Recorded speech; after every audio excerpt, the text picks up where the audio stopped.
Olá, amigos e amigas, que a paz de Jesus esteja conosco, nos abençoe, nos inspire. É com muita alegria que anunciamos o início desse novo estudo, dessa proposta de refletirmos juntos em torno dessa que é uma das mais fundamentais obras de Leon Denis, a obra Depois da Morte, uma obra basilar desse grande pensador espírita, desse grande filósofo, de uma beleza filosófica, poética em seus escritos, de uma profundidade ao mesmo tempo aliada a uma clareza muito ímpares e que nós buscamos com esse estudo divulgar, resgatar, tornar mais conhecido e claro, buscamos extrair desse livro, dessa obra belíssima, tesouros do espírito, valores novos, compreensões novas, alimento para a alma que edifique o nosso ser na direção que nos compete a trilhar em busca da evolução. Então, para a gente começar o nosso estudo, nós precisamos fazer antes uma introdução acerca dessa obra, né? Qual a sua estrutura, qual a sua finalidade, como ela conversa ou dialoga com as obras de Kardec, para que a gente possa ter uma visão geral, uma visão panorâmica da obra, para que depois a gente adentre em sentido mais profundo, buscando esmiuçar melhor cada capítulo, cada parte. A gente vai fazendo isso numa cadência que vai se adequando ao nosso estudo, né? Nós não temos uma previsão fechada, estreita, rígida, de como será essa cadência do andamento do estudo. Isso vai se organizando na medida em que a gente for fazendo o estudo. A ideia é que seja algo bem fluido mesmo, bem natural.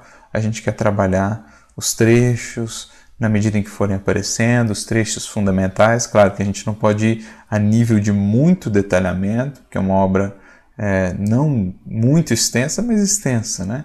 E não dá para ir a nível de muito detalhamento. Então a gente vai trabalhando uma visão, digamos, intermediária aí, né? Que aprofunde-se um pouco, que dê uma visão panorâmica, que dê algum nível de profundidade, mas também sem entrar no extremo detalhamento.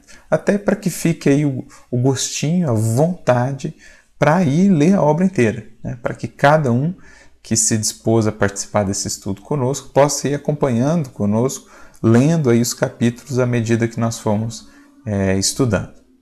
Bom, então hoje a gente vai se concentrar na natureza da obra, né? no fundamento da obra, na finalidade para a qual ela foi criada. Vamos falar um pouco da estrutura da obra e vamos falar um pouco da introdução da obra feita pelo Leon Denis. Claro, falaremos também a respeito do seu título, que já tem muito a nos dizer com relação às suas finalidades. Mas um primeiro ponto aqui que é importante a gente meditar é acerca da finalidade da obra. Por que a gente escolheu essa obra? Essa obra ela veio a lume em 1890. Né? Denis já estava aí bastante ativo já há alguns anos na sua tarefa de divulgador, já havia escrito muitos artigos, um opúsculo que havia saído antes, O Porquê da Vida, mas digamos, obra mais extensa mesmo, mais abrangente, essa foi a sua primeira, Depois da Morte, que veio em 1890. E ela vem com uma finalidade muito específica, que vai dar a entender também por que a gente escolheu ela para começar das obras de Denis. Ela vem a lume um ano depois do Congresso Espiritualista Internacional de 1889. E nesse congresso, um dos acordes, uma das coisas que havia ficado acordada era a produção de um resumo da filosofia espírita em linguagem popular. Havia esse interesse de, digamos, condensar todas aquelas reflexões, tudo que havia sido produzido até ali, estudado, analisado até ali, em termos de filosofia espírita, havia esse interesse de condensar isso numa obra que fosse, embora profunda, né, embora tendo essa capacidade de síntese, fosse também acessível às massas, né? Por isso, o requerimento de que fosse numa linguagem popular. E é interessante, então, que Denis diz que já trabalhava numa obra nesse sentido, que já estava como que meio que prevendo, né, a necessidade que viria a surgir, Denis já estava trabalhando numa obra daquele tipo, que teria um caráter de ecletismo, de conciliação, diz ele, mas também de fidelidade ou de compromisso à lógica, à razão, à clareza do fundador do Espiritismo, no caso Kardec, a quem ele sempre se referia como mestre. Então ele já vinha trabalhando nessa obra que ele previa ou intentava que fosse uma obra de em torno de 300 páginas, que teria esse caráter eclético, conciliador, de buscar trabalhar essa visão mais abrangente da doutrina espírita, mas, claro, mantendo-se fiel às bases, aos fundamentos da codificação por Kardec. Então veja como que Denis já se antepõe a esse desejo, claro, sempre muito bem inspirado pelos seus benfeitores, que o ampararam ao longo de toda a sua tarefa. É bonito ver essa interação de Denis com seus benfeitores, muito estreita, Duran, Jerônimo de Praga, Sorella, né, que a gente sabe ser Joana d'Arc. Esses espíritos estiveram ali ao longo de toda a sua tarefa, muito presentes, amparando, orientando a sua missão. Para quem quiser conhecer um pouquinho mais a respeito da vida dele e uma visão geral, né, panorâmica da obra dele, nós temos duas biografias que a gente indicaria, uma do Gaston Luce, que fala aí desse apóstolo do Espiritismo, e outra da Claire, que vai falar mais da intimidade, Leon Denis na intimidade. A outra é Leon Denis, o apóstolo do Espiritismo, né? Sua vida e sua obra, do Gaston Luce. Então essas são duas biografias basilares para quem quer conhecer melhor quem foi Leon Denis, a sua infância, o contexto em que nasceu, as suas lutas, crescimento, desenvolvimento, o seu trabalho, o início do seu trabalho, o desenvolvimento do seu trabalho, enfim. Lá a gente tem muito disso. E é uma ótima fonte também para a gente ver esses bastidores, por exemplo, com relação à obra Depois da Morte. Há um capítulo na biografia de Gaston Luce que fala dessa obra Depois da Morte. Há lá vários dos excertos, né, dos jornais à época, quando do lançamento da obra.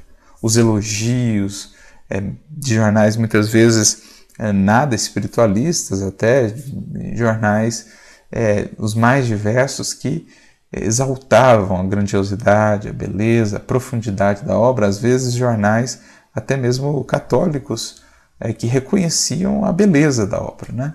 Embora discordassem de alguns pontos ou de muitos pontos doutrinários. Mas lá tem todas essas informações da época que Gaston Luce soube pesquisar muito bem e que enriquece muito o estudo. Então a gente já entende logo o porquê da escolha dessa obra, justamente pelo fato de ser uma obra resumo, uma obra síntese, que seria uma das obras magnas mesmo de Leon Denis, uma introdução à filosofia espírita de maneira abrangente, uma introdução ao pensamento de Leon Denis, né? A maneira dele de conceber a doutrina, ao seu entendimento da doutrina, em seus múltiplos aspectos, seu tríplice aspecto, filosófico, científico, moralizador. A gente consegue, por meio dessa obra, criar uma maior intimidade, conhecer melhor o pensamento de Leon Denis. Naturalmente, conhecendo melhor também a doutrina espírita. Então ela tem esse caráter de síntese, de fundamento, muito importante para quem está começando, por exemplo, para quem quer ter uma visão abrangente da doutrina espírita. E ele consegue fazer isso ao mesmo tempo com uma grande capacidade de síntese, mas sem perder a beleza poética, sem perder a profundidade. Porque isso é uma característica na escrita de Denis. Ele sempre consegue inserir, inculcar na sua obra essa beleza poética. Gosto de dizer que ele é um poeta em prosa, mas sem se tornar, digamos assim, muito prolixo, sem se tornar muito rebuscado em seu texto. Ele consegue ter profundidade com síntese. Ele consegue ter beleza sem complicação, mantendo-se claro. Porque ele tinha esse intuito também, né, de tornar-se acessível a todos. Como a gente vai ver na introdução, ele faz questão de dizer que essa obra era sobretudo para aqueles os sofredores da vida, né? Aqueles que passavam pelas dificuldades, os excluídos, a multidão, o povo mesmo de onde ele veio. Quando a gente vê a sua infância, a sua origem, ele veio de uma família pobre, de uma família que passou por muitas necessidades. Ele não teve a oportunidade de ter um estudo formal muito bem definido. Ele praticamente foi um autodidata ao longo de toda a sua vida. Teve que buscar um espírito desse porte, né, dessa grandiosidade de pensamento, teve que buscar ali por conta os livros, os estudos, muitas vezes depois de um dia de trabalho cansativo, trabalho manual, trabalho pesado ao longo de boa parte da sua juventude, mas nunca desistiu, sempre buscou, estudando à noite, muitas vezes à luz ali, né, da vela, da lamparina, algo que foi até comprometendo um pouco a sua visão. Foi um dos grandes dramas aí ao longo de sua vida, nessa perca gradativa da visão, que foi o impossibilitando cada vez mais, mas sem nunca domar o seu espírito, sempre muito ativo, sempre escrevendo, sempre produzindo. Então a gente vai vendo, aprendendo um pouco mais essas características do grande pensador que foi Leon Denis e entendendo melhor essa sua obra nesse caráter de síntese. Síntese acessível a todos. E para a gente então avançar um pouco mais, creio que vale a gente dar uma olhadinha na própria estrutura da obra, para ver como que Leon Denis aqui vai dialogar então com Kardec, né? Quando a gente mencionou aqui, quando ele diz que seria uma obra conciliadora, eclética, mas ao mesmo tempo fiel às bases do fundador da doutrina espírita, a gente vai ver que a própria estrutura da obra depois da morte, a gente já vai perceber esse vínculo, né, dessa obra com a obra da codificação. Porque essa obra de Denis ela é dividida também em 5 partes. Ela tem 5 partes fundamentais e a gente vai perceber que essas 5 partes, de certo modo, vão conter nelas as 5 obras da codificação. Claro que aqui pulverizadas, né? Trabalhadas ou enfocadas em cada uma dessas partes ou em mais de uma dessas partes. Então a estrutura da obra, né, tirando aí o prefácio e a introdução, ela tem 5 partes. A primeira parte chama-se Crenças e Negações, em que Leon Denis vai fazer um voo panorâmico, histórico, analisando todo o desenvolvimento aí de grandes civilizações e das religiões no seio dessas grandes civilizações. Então ele vai falar lá da Índia, do Egito, ele vai falar da Grécia, da Gália, ele vai falar do cristianismo, e aí ele vem chegando então ao seu tempo, né? Ao contexto ali da França, da Europa, no século XIX. O materialismo e o positivismo e a crise moral que se vivia naquele tempo, com o ceticismo, o niilismo, a negação. Então ele faz esse voo panorâmico, histórico, vendo lá os primórdios das grandes civilizações, as suas manifestações religiosas, e fazendo um vínculo disso, né, com o contexto de surgimento da doutrina espírita. Porque ele vai fazer esse vínculo, inclusive na introdução, da doutrina espírita com todas essas doutrinas que antes existiram. Que ele vai chamar, inclusive, a ciência secreta, né, de todos os povos, que perpassou aí, sempre perpassou em todos os tempos as civilizações humanas. Claro, aí muitas vezes incompreendida, misturada a superstições, misturadas a fanatismos, a incompreensões, mas que sempre trouxe em seu seio os germes de grandes verdades. E que o Espiritismo nada mais vai fazer do que reviver essa ciência secreta e conjugar, concatenar os fatos, tirando aí as superstições, as incompreensões e fazendo agora um corpo doutrinário mais coeso, mais claro, mais consistente, de grandes verdades que, de certo modo, sempre estiveram espalhadas em toda a humanidade. Então, esse primeiro capítulo ele se dedica a fazer essa análise histórica, levando o leitor ao contexto de surgimento da doutrina espírita para que ele entenda, né, que há um planejamento nisso, que há um projeto espiritual de nascimento da doutrina espírita. E qual é o vínculo disso, né, ou como isso foi sendo desdobrado ao longo dos séculos. Então esse é o primeiro capítulo, ou melhor, a primeira parte do livro Depois da Morte. Na segunda parte, Denis, feita essa análise, digamos, mais histórica, ele vai entrar no eixo central filosófico, né? Ele vai agora atacar os grandes problemas do universo, do ser, da vida. Inclusive, essa segunda parte se chama Os Grandes Problemas. Por quê? Denis agora vai mostrar como que o Espiritismo vai facear, vai encarar frente a frente esses que são os grandes problemas da vida, os grandes problemas filosóficos de todos os tempos. Ele vai, então, falar de Deus, vai falar da vida, da morte, enfim, do bem, do mal. Esses que são os grandes problemas filosóficos e como o Espiritismo vem trazer respostas a esses grandes problemas filosóficos. Então ele parte, na terceira parte, para o mundo invisível, em que ele vai entrar aí, digamos, mais no aspecto científico da doutrina espírita, né? Ele vai mostrar a importância desse quadro da vida espiritual que a doutrina espírita apresenta e dessa experimentação da doutrina espírita em relação ao mundo espiritual. Como que a doutrina espírita encontra sua força, sua autoridade a partir desses fatos, a partir dessa interação com o mundo espiritual, que dá aí a própria consistência da doutrina espírita. Ela não é fruto da elucubração de um homem, ela não é fruto de uma mente aí, muito imaginativa, né? Ela é fruto da observação dos fatos, da experimentação com o mundo espiritual, né? Como o Kardec vai ressaltar também, de maneira importante, no livro A Gênese, no capítulo 1, Caráter da Revelação Espírita, no capítulo 4, quando vai falar, por exemplo, da importância da mediunidade. Se para a ciência do mundo o telescópio foi aquilo que abriu as portas do macrocosmo, o microscópio aquilo que abriu as portas do microcosmo, para o mundo espiritual, a mediunidade foi esse correspondente. Então ela é o meio de experimentação da ciência espírita e ela que dá força, autoridade à ciência espírita.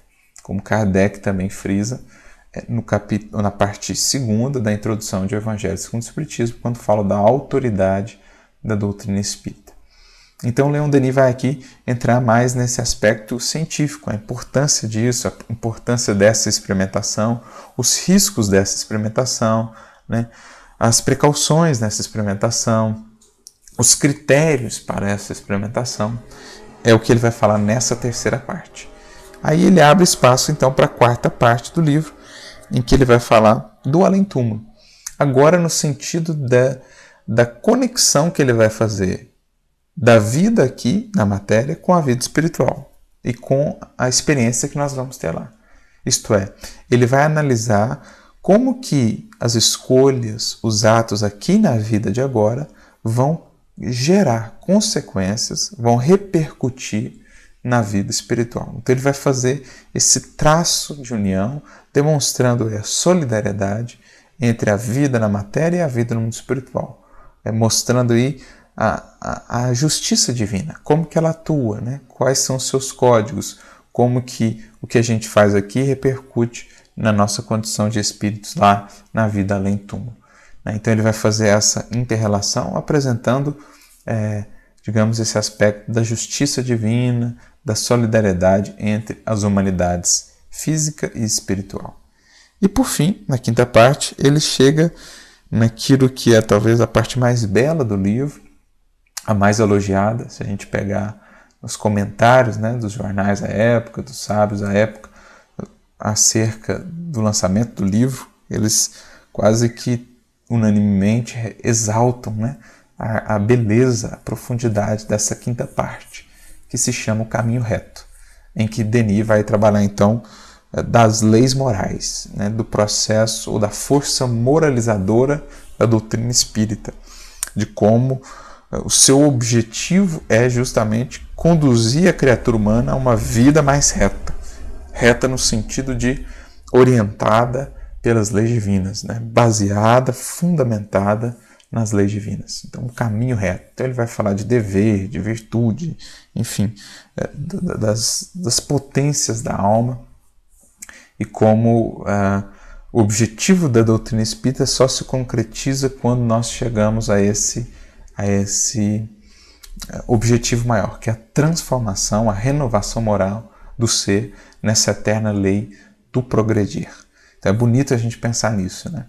Porque a gente vai vendo toda essa estrutura mostrando ou convergindo para essa última parte, o caminho reto, como a dizer assim, toda a parte científica, filosófica da doutrina espírita que veio antes, nas 4 primeiras partes, será inócua, será infrutífera se não desaguar, se não resultar num caminho mais reto. Talvez por isso ele tenha colocado essa parte como a última, como o fecho de ouro dessa sua obra.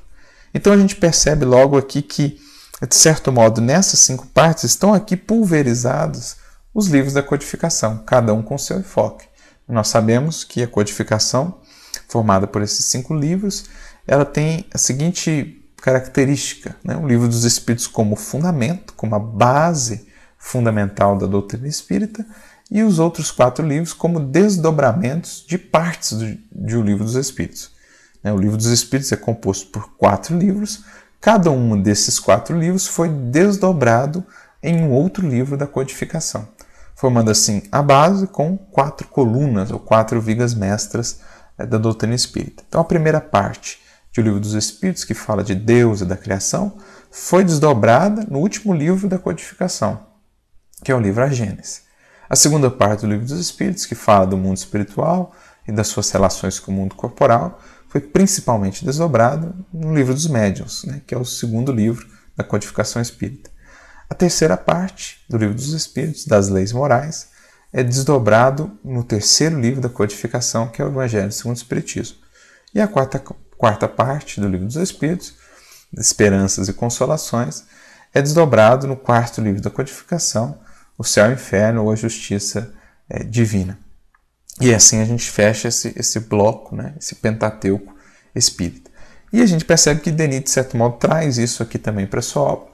A gente teria essa parte filosófica da doutrina espírita mais trabalhada, né, nas 2 primeiras partes. Né? O Livro dos Espíritos ele estaria mais desenvolvido, assim, digamos, na primeira parte, que trata desse aspecto histórico e também filosófico, e também na segunda parte, que é a questão dos grandes problemas da vida, né? Os grandes problemas do universo. Então, essas 2 primeiras partes, de certo modo, são as correspondentes ao Livro dos Espíritos. A terceira parte, O Mundo Invisível, ela, por esse aspecto científico, ela está muito vinculada tanto ao Livro dos Médiuns, como também ao livro A Gênese. Né?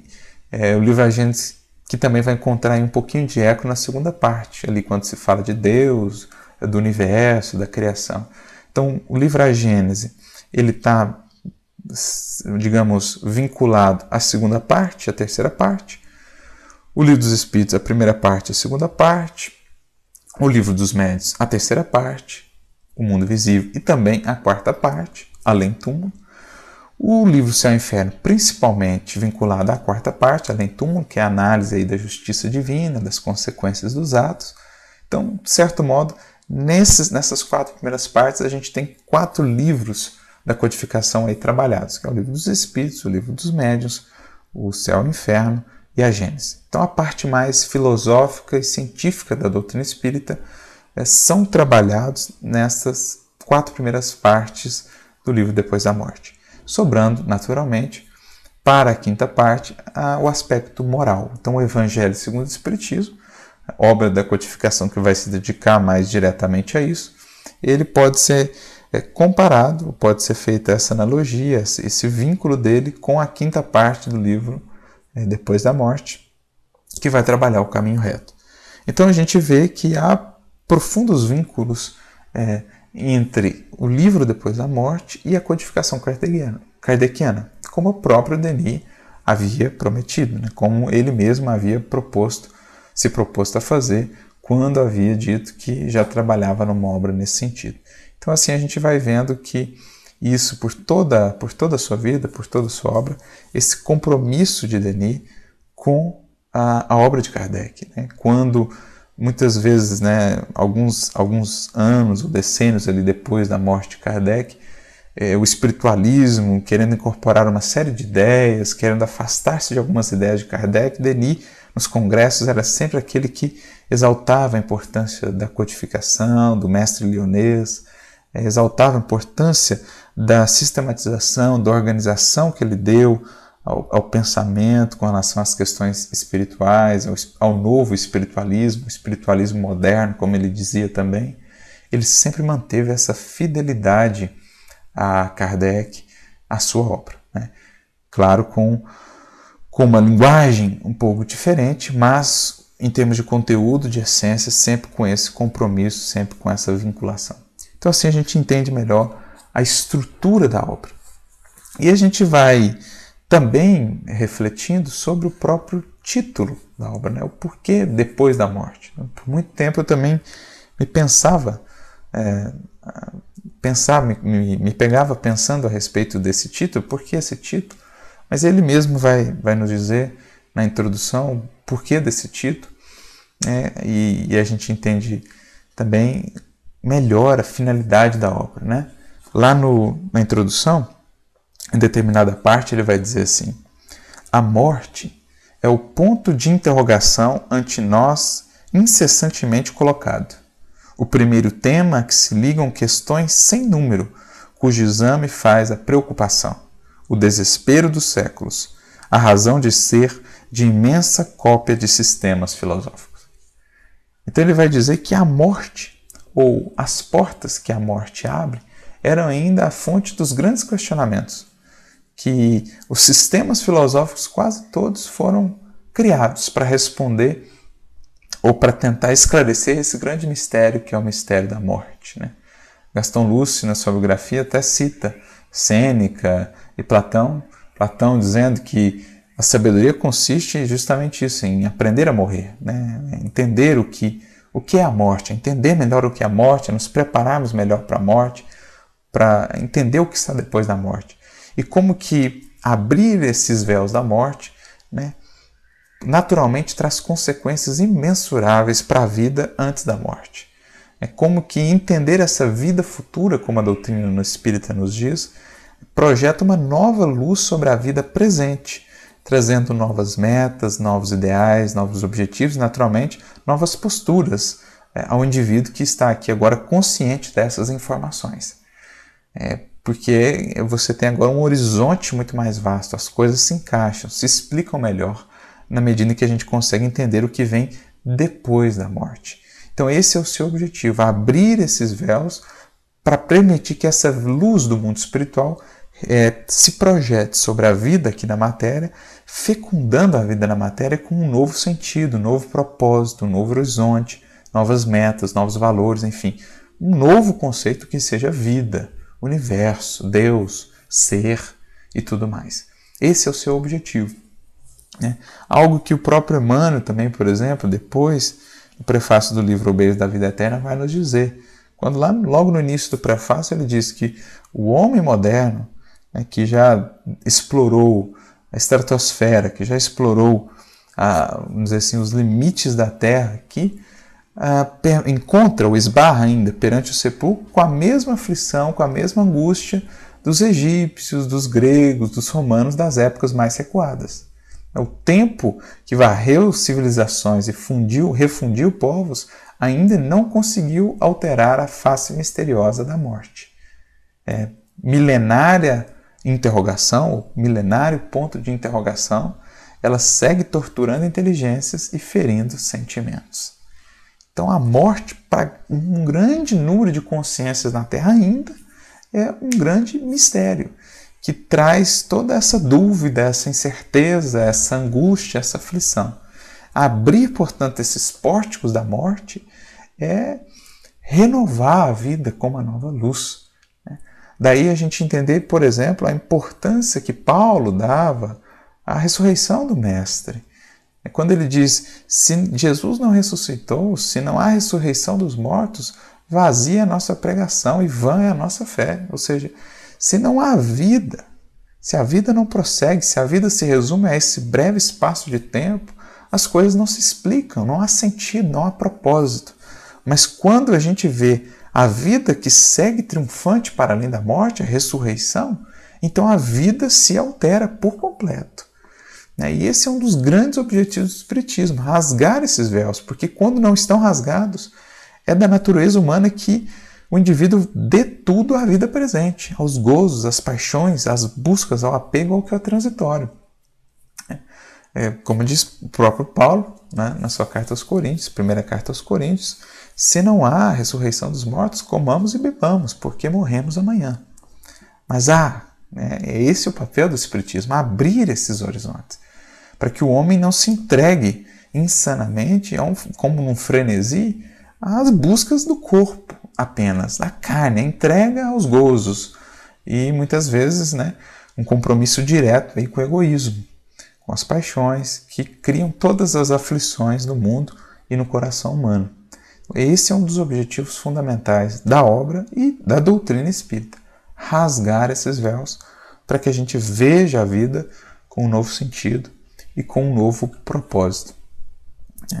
Vale destacar um ponto aqui, abrindo um parênteses, como que essa obra, ao longo dos tempos, tem conseguido esse intento. É bonito ver, por exemplo, algumas das cartas que Denis recebeu das pessoas que leram essa obra, como ficaram extasiadas, maravilhadas, muitas pessoas já em desespero, mães que haviam perdido seus filhos, homens que não encontravam respostas e encaminhavam-se, portanto, para o ceticismo, para o niilismo, uma vida muitas vezes amarga, sem propósito. Então, essa obra, rasgando esses véus, com esse poder que Denis tinha de eloquência, de convencimento, de encantamento a partir da sua escrita, ela realmente, ao longo dos tempos, ela desperta corações e consciências.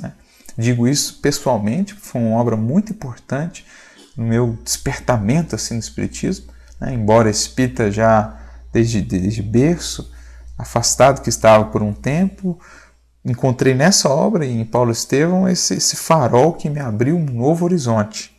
Eu me recordo também da história de Eurípides Barçanufo, que num diálogo ali com seu tio, o senhor Mariano, acerca do Espiritismo, Eurípides, que era católico até então, questionava o tio acerca das suas convicções. Em determinado momento, o tio diz a ele: olha, eu não tenho capacidade para dialogar com você, com a sua inteligência, mas eu tenho alguém aqui que vai ser capaz de conversar contigo.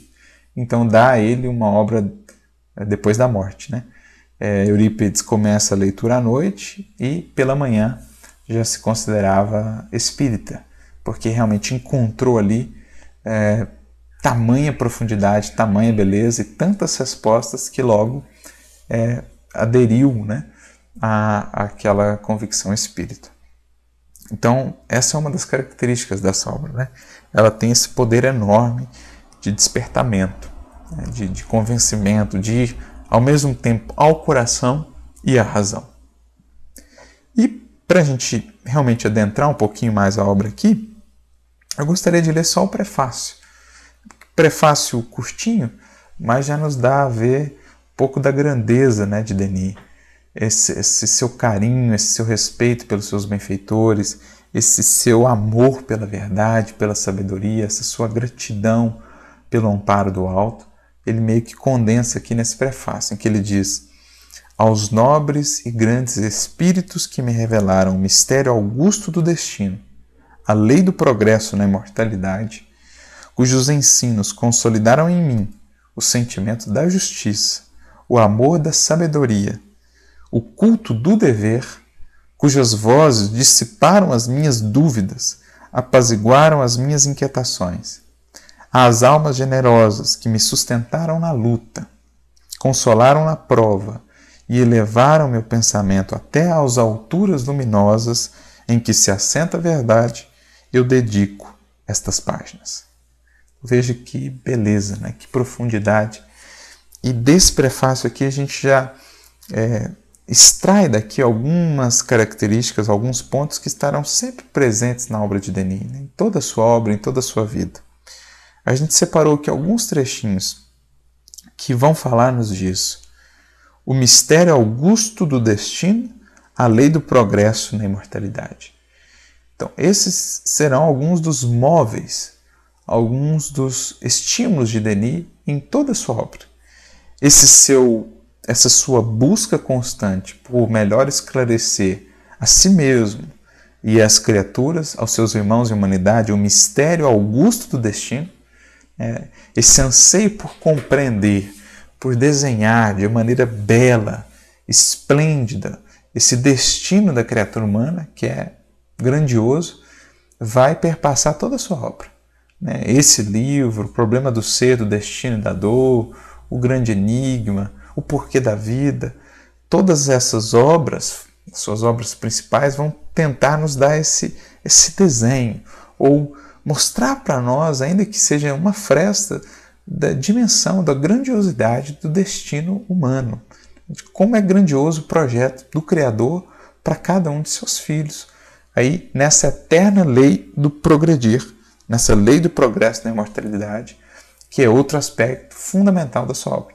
Ele sempre vai ressaltar essa que é uma das leis fundamentais da criação divina, a lei do progresso. Como que tudo evoluciona, como que tudo ascende, como tudo está em constante renovação e aperfeiçoamento. Ele faz questão de frisar isso quase que sempre, para nos estimular a entrar nesse movimento da vida, para que meditemos se não estamos estacionados, para que meditemos na importância de estar sempre buscando, caminhando, se esforçando para entrarmos nesse fluxo, nessa dinâmica da vida, que é a eterna lei do progredir, nessa espiral que nos conduzirá aos cimos onde repousa a verdade. Então aqui a gente tem duas características que perpassam toda a sua obra, duas buscas, dois móveis que a gente vai encontrar em quase toda a sua obra.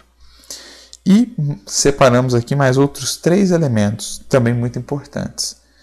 O sentimento da justiça, o amor da sabedoria e o culto do dever. Aqui a gente poderia resumir todo o aspecto moralizador da obra de Denis.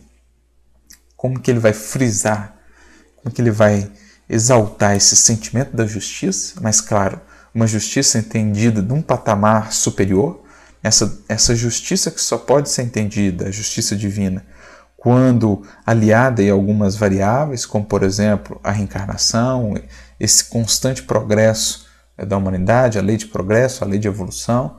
Então essa justiça equânime, essa justiça indefectível, essa justiça perfeita que é a justiça divina, que só pode ser bem entendida pela ótica do Espírito. Então essa justiça divina, que bem entendida pela ótica do Espírito, se converte também em justiça social. É a criatura humana que desperta para os valores divinos, para a finalidade da vida, para o propósito último da existência e da criação, entende a justiça divina e passa a ser um agente, promotor dessa justiça no mundo onde está inserido, buscando também a justiça social pelas vias, claro, da paz, do amor, do dever, do trabalho, do empenho, da transformação. Então ele vai frisar muito esse aspecto, o sentimento da justiça. Aliado a esse amor da sabedoria.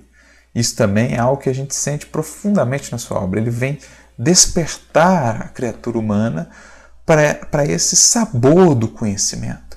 Para como é encantador poder desbravar aí os meandros, as características, os segredos da criação divina.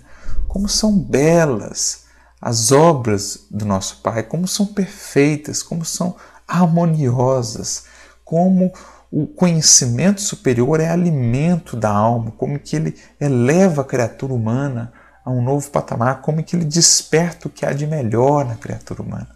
Então ele vai destacar um pouco aquilo que era uma característica lá dos antigos filósofos, Sócrates, por exemplo, Platão, esse amor pelo saber, esse amor pelo saber no sentido de libertar, como Jesus diz, conhecer a verdade que liberta. Então ele vai estar presente no seu texto, nos seus escritos, esse amor pela sabedoria que ele busca a todo momento infundir também na criatura humana. Esse amor por conhecer-se a si mesma, por conhecer as leis divinas, por meditar na grandiosidade dessas leis e como isso é transformador para todos que se empenham por fazer isso. E por fim, o culto do dever. Né? Eu acho que aqui a gente tem o ponto máximo, né? O ápice do aspecto moralizador dos seus escritos, dos seus textos. Né? Se o sentimento da justiça e esse amor da sabedoria estão aqui na base, tudo isso conjuga-se nesse culto do dever, tudo isso se consubstancia nesse culto do dever. É essa religiosidade que ele vai propor, a vivência da religiosidade mais essencial, mais sincera, mais fundamental é o culto ao dever, né? O compromisso para com a consciência, em todos os âmbitos, não só na experiência religiosa formal, mas na sociedade, na vida em família, para consigo mesmo, para com a terra, para com as outras criaturas, para com Deus. O dever, a prática do dever é a essência da vivência religiosa, é a essência da vivência moral. E é esse o objetivo maior da doutrina espírita. Né? Levar a criatura humana a estar consciente de si mesma, consciente das leis divinas gravadas, esculpidas nela, consciente do seu destino, para que ela então haja ou atue segundo essas orientações divinas que lhe chegam pelas vias ou pelas vozes da consciência. Então esse culto do dever vai estar muito presente em toda a obra de Denis, como também em toda a sua vida. Né? Ele sempre foi alguém muito comprometido com isso. Seu dever para consigo, para com a sua família, seus pais, para com a sociedade, para com a doutrina espírita. Ele sempre exaltou muito o dever. Então aqui a gente tem algumas dessas características que vão marcar toda a obra e o pensamento de Denis. Claro, outra, né? Essa gratidão, esse amor, esse carinho por esses benfeitores que o ampararam ao longo de toda a sua vida, ao longo de toda a sua obra, especialmente o Duran, o Jerônimo de Praga, que era o seu pai espiritual, Jerônimo de Praga, que havia sido discípulo, né? Companheiro de Jan Hus, lá atrás, sabemos, Jan Hus era o próprio Kardec, então a gente já vai vendo os vínculos espirituais entre esses espíritos, que não eram apenas daquele momento, remontavam, quiçá, séculos atrás, né? Outro vínculo profundo entre esses dois espíritos, esse vínculo com o druidismo, esse vínculo com o celtismo, né? Entre Kardec e Denis, algo que vai marcar também esses dois espíritos. Mas aí a gente já vai estabelecendo esses vínculos. E apenas para a gente encerrar essa primeira parte, que é uma parte introdutória, nós gostaríamos aqui de trazer uma parte, né, que é bonita também da obra, desse compromisso de Denis, quando ele diz que tinha como dever, né, aqui ele diz, acreditamos nosso dever resumi-la, essa doutrina, que esteve presente em todos os povos, em todas as épocas, mas que agora revive na doutrina espírita, acreditamos nosso dever resumi-la nestas páginas, sob uma forma diferente, na intenção daqueles que estão cansados de viver como cegos, ignorando-se a si mesmos, daqueles que não se satisfazem mais com as obras de uma civilização material e inteiramente superficial, mas que aspiram a uma ordem de coisas mais elevada. Então aqui ele diz para quem é essa obra. Que tipo de espírito vai encontrar aqui nessa obra alimento? Porque nem sempre, né? Nem todo espírito chega a uma obra aberta àquela obra ou preparada para o que aquela obra tenha a trazer. Como com relação ao Evangelho. Quantos não leem o Evangelho não encontram ali nada de especial, nada de profundo? Por quê? É uma postura do seu espírito para com a obra, uma condição mesmo espiritual, uma condição de consciência que ainda se restringe naquela busca. Aqui também, Denis diz que essa obra, em que ele resume essa doutrina, é principalmente para aqueles que já cansaram de viver como cegos, para aqueles cujos olhos já estão cansados de olhar ou de buscar apenas o que é material, para aqueles que já pressentem, que já sentem que há algo mais essencial que esses olhos não enxergam, que a vida não se resume àquilo que esses olhos podem ver. Né? Para aqueles que já se cansaram de viverem ignorando-se a si mesmos. Ou seja, para aqueles seres que já estão, de certo modo, cansados de acharem-se corpos, de acharem que são corpos, que a vida se resume a esse corpo, que a vida se resume ao conjunto de acasos cegos, aleatórios, para aqueles que ainda não se conhecem ou reconhecem como espíritos imortais. E, por fim, para aqueles que não mais se satisfazem com essas obras de uma civilização material inteiramente superficial. Ou seja, para aqueles que já desejam aprofundamento, para aqueles que desejam cavar mais fundo, para aqueles que já buscam aquela fonte de água viva que Jesus diz a Samaritana existir em todos nós e que ele vem nos ensinar a buscar. É para esses, diz Denis, que essa obra foi feita. É para essas almas, então, já com um solo mais trabalhado, um solo mais revolvido, essas almas as que estarão mais abertas às sementes que essa obra vai lançar nos corações. Aqueles que anseiam, aspiram uma ordem de coisas mais elevadas. Como diz Kardec também no capítulo 24 do Evangelho segundo o Espiritismo, chegado a um certo nível de consciência, a consciência ou a criatura já busca por si mesma a luz. A obscuridade lhe pesa. Então é para esses que já sentem o peso da obscuridade, da ignorância de si mesmos, da ignorância da vida, que no íntimo nós sabemos ser muito mais vasta, que no íntimo nós pressentimos ser muito mais esplêndida. Para quem já sente isso, essa obra é uma obra altamente indicada, porque vai encontrar eco, vai encontrar uma ressonância profunda nesses corações e vai, de certo modo, transformar, vai renovar. E então ele acrescenta, é sobretudo para vós, filhos e filhas do povo, para quem a jornada é áspera, a existência é difícil, para quem o céu é mais negro, mais frio o vento da adversidade. É para vós que este livro foi escrito. Então veja que beleza. Aqui ele reassume ou reafirma esse seu compromisso com as multidões, com as massas. Ele não, isso a gente percebe ao longo de toda a sua vida, de toda a sua obra, ele não incorre naquele caminho que foi o caminho de muitos filósofos do século XVIII, XVII, XIX, filósofos muito aclamados, filósofos muito famosos, mas que tinham aquela característica de prolixidade, rebuscamento, de hermetismo nas suas obras, nos seus textos, que para dizer uma coisa davam um monte de volta para chegar naquela coisa, usavam um monte de palavras extremamente difíceis. Denis não incorre nisso. Claro que ele vai manter uma profundidade, uma beleza poética, mas mantendo-se acessível, mantendo-se ao alcance daqueles que se esforçam minimamente por compreender. Então aqui ele reafirma esse compromisso com o povo, com o seio de onde ele mesmo veio, com a fonte de onde ele nasceu. Ele que veio mesmo do povo, de uma vida difícil, laboriosa, na infância, na juventude, autodidata, um grande espírito, um grande intelecto, um grande raciocínio, mas que não perdeu a humildade, não perdeu essa capacidade de dialogar com o povo, de zelar pelo povo, de se importar com o povo, com as suas dores, com as suas lutas, e claro também com os sábios, com as elites.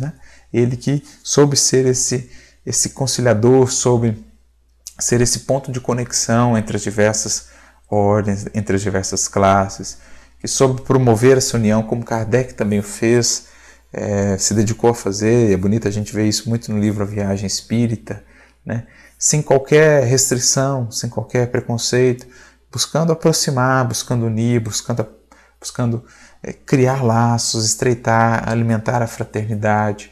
Ele então tem essa característica de conversar, dialogar com os sábios, com os intelectuais, com, digamos, a elite da sua época, sem nunca perder esse contato com o povo, com aquela origem de onde veio, esse carinho para com as dores das multidões sofredoras, as mães sofredoras, os pais laboriosos. Ele sempre teve esse compromisso de trazer a essas almas um alimento, um pão que pudesse manter-lhes a esperança, a fé acesas, para que pudesse estimular essas almas nas difíceis provações da vida a seguirem adiante, a manterem-se fiéis ao dever, a manterem-se fiéis ao compromisso, a manterem-se fiéis ao ideal superior, a não se entregarem às paixões, às revoltas, à violência, não. Culto ao dever, o sentimento de justiça, sim, mas o amor à sabedoria que liberta, a instrução que abre novas portas, e claro, sempre os valores morais, honestidade, amor, humildade, que são a base da construção de uma sociedade mais justa, que só se sustentará se repousar nesses valores morais. Então, ele reafirma aqui esse seu compromisso. E então ele encerra, né, de maneira muito bela a introdução da sua obra dizendo o seguinte: entre vós, muitos talvez rejeitem as nossas conclusões. Um pequeno número somente as aceitará. Que importa? Não vamos em busca de êxitos. Um único móvel inspira-nos: o respeito, o amor à verdade. Uma só ambição anima-nos. Quereríamos, quando nosso gasto invólucro volvesse ou voltasse à terra, que o espírito imortal pudesse dizer a si mesmo: minha passagem pelo mundo não terá sido estéril, se contribuir para mitigar uma só dor, para esclarecer uma só inteligência em busca da verdade, para reconfortar uma só alma vacilante e contristada. Aqui a gente vê a grandiosidade do coração, da humildade desse grande espírito, né, que não se envaidecia das suas faculdades, das suas potencialidades, pelo contrário, não buscava louros, não buscava reconhecimento, buscava apenas servir. Aqui a gente vê a essência do Evangelho, como era uma alma realmente evangelizada, moralizada. Não era só um pensador, não era só um filósofo, era um apóstolo do Cristo. Era alguém que sentia, era alguém que vibrava com Cristo nesse intento, nesse objetivo de servir, de amparar, de esclarecer, de iluminar. Esse é alguém que se fazia pequeno, embora sua grandeza de espírito, para elevar a muitos, para libertar a muitos, para alimentar a muitos com o pão da vida, com o pão do Evangelho. Aqui a gente vê a grandiosidade desse espírito que também tinha uma extrema fortaleza, porque não foram poucas as resistências, os ataques, principalmente naquele tempo o escárnio, que é uma das coisas dificílimas de lidar. Quantos ataques, quanto escárnio dos ditos intelectuais, dos ditos sábios, que tomavam o espiritismo a conta de algo a ser satirizado, a ser desprezado, né? E ele manter-se fiel a isso, relevando tudo isso, mantendo sempre alto nível do diálogo, mantendo sempre o respeito, sem nunca descer às discussões baixas, sem nunca descer à ofensa pessoal, essa fortaleza moral que está preocupada acima de tudo com o cumprimento do dever, com a voz da consciência e não com os aplausos do mundo ou com as pedradas do mundo. Quão difícil é buscar isso, só realmente almas muito valorosas conseguem ter essa firmeza de caráter sem perder a sensibilidade, sem perder o tato, sem perder a compaixão para com a dor e a dificuldade alheia, enfim, sem perder a humildade. Aqui a gente vê Denis, né?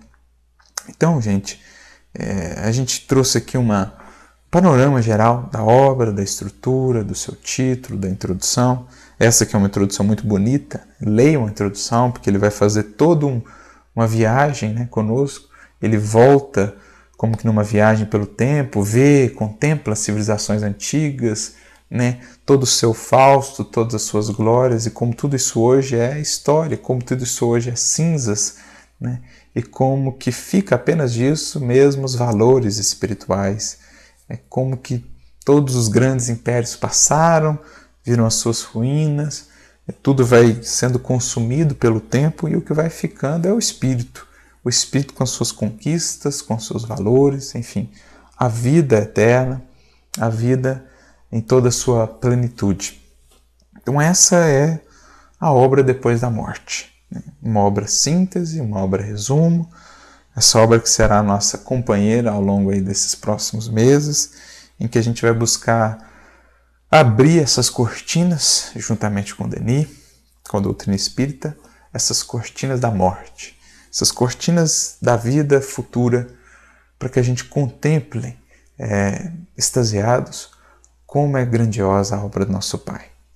Num mundo que ainda é regido, ou em que boa parte das consciências ainda é dominada, escravizada pela ideia de uma vida puramente imediata, de uma vida puramente material, em que para muitas e muitas consciências a morte ainda é um grande mistério, a morte ainda é uma grande esfinge que causa inúmeras angústias, aflições, medos, temores, sofrimentos, dúvidas, enfim, para essa sociedade, para essa humanidade ainda muito regida pelo materialismo, pela ignorância de si mesma, dos seus destinos, como é importante a gente abrir essas janelas da alma, abrir essas portas do universo e contemplar isso. Porque isso, como falávamos, certamente vai trazer à nossa vida um novo sentido. Creio que um dos grandes dramas do mundo hoje é essa perca de sentido. Quando se perde esse sentido mais amplo da vida, o sofrimento se torna quase que intransponível, a vida se torna um fardo. Mas quando a gente abre essas cortinas, diante desse horizonte infinito que se nos abre, todos os problemas, obstáculos aqui do dia a dia vão sendo redimensionados, vão se tornando quase que insignificantes, né? Todas as lutas aqui, as mesquinharias do dia a dia vão se tornando bem pequenas e a gente vai conseguindo encontrar aí força, esperança, fé, força moral que nos ajude a superar os obstáculos da vida. Esse é o intuito da doutrina espírita quando nos fala da vida futura, abrir esse horizonte para que a gente ressignifique a nossa vida aqui.